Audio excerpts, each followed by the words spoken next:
বল হাতে আরও একবার প্রমাণ করলেন কাটার মাস্টার মোস্তাফিজ। সাকিবের রেকর্ড ভেঙে উঠে পড়লেন মহা সিংহাসনে। বিপরীতে মার্কাস স্টোয়নিসের তাণ্ডবে বিশাল পুঁজি পায় পাঞ্জাব কিংস।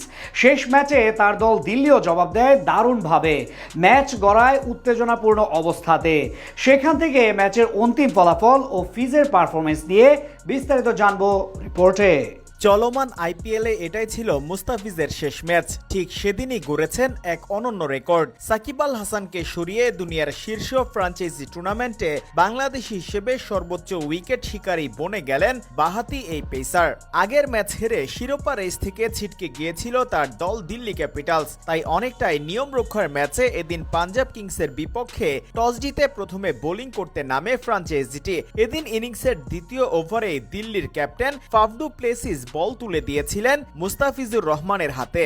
যেই আস্থার প্রতিদান দিতে ভুল করেননি তিনি। ওভারের পঞ্চম বলে প্রিয়াংশ আর্যের উইকেট তুলে নেন মুস্তাফিজ। তার বলে পুল করতে গিয়ে ট্রিস্টান স্টাবসের হাতে ধরা পড়েন তরুণ এই ব্যাটার। এরপর পাঞ্জাবের হাল ধরেন ওপেনার প্রবিশ্রাম সিং এবং Aussie wicket keeper Josh English.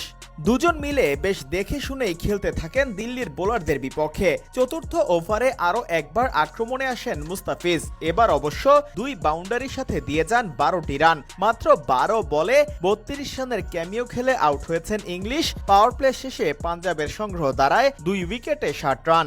আজ ব্যাটিংয়ে এসে শুরু থেকেই অ্যাগ্রেসিভ মুডে খেলতে থাকেন ক্যাপ্টেন শ্রেয়াস আয়ার। 28 রান করে প্রবিশ্রাম আউট হলেও এক প্রান্ত আগলে রেখে দারুণ ব্যাটিং করতে থাকেন এই ব্যাটার। এদিকে 16তম ওভারে আবারও বোলিংয়ে আসেন মুস্তাফিজ। সেই ওভারে প্রথম 3 বলে 2টি সিঙ্গেল খরচ করেন তিনি।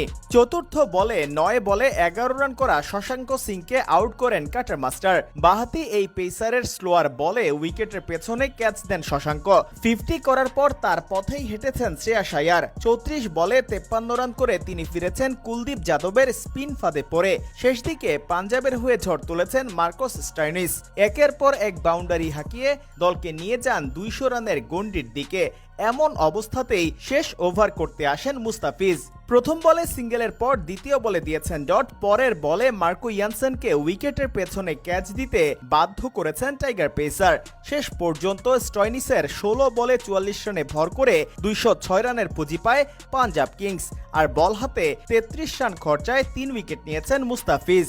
জবাব দিতে নেমে বেশ ভালোই শুরু করেছিল দিল্লির দুই ওপেনার লোকেশ রাহুল এবং ক্যাপ্টেন ফাফ ডু প্লেসিস। তাদের উদ্বোধনী জুটি থেকে এসেছে 55 রান। তবে 21 বলে 35 রান করে রাহুল বিদায় নেয়ার পরের ওভারেই ডু প্লেসিসও ফিরেছেন 23 রান করে। এরপর করুণ নায়ার ও আইপিএল অভিষিক্ত সেদেকুল্লাহ আতাল মিলে হাল ধরেছেন ক্যাপিটালসের। কিন্তু বেশিক্ষণ আগাতে পারেননি তারা। 22 রান করে সেদেকুল্লাহ আউট হন প্রবীণ দুবের বলে। শেষ 7 ওভারে তাদের দরকার ছিল 79 রান। 27 বল থেকে 44 রান করে করুণ নায়ার আউট হলেও দলের জন্য বাকি কাজটা করেছেন সামির রিজভী এবং ট্রিস্টান স্টাবস। তাদের 48 রানের অবিচ্ছেদ্য জুটিতে জয় নিয়ে মাঠ ছাড়ে মুস্তাফিজের দল দিল্লি ক্যাপিটালস।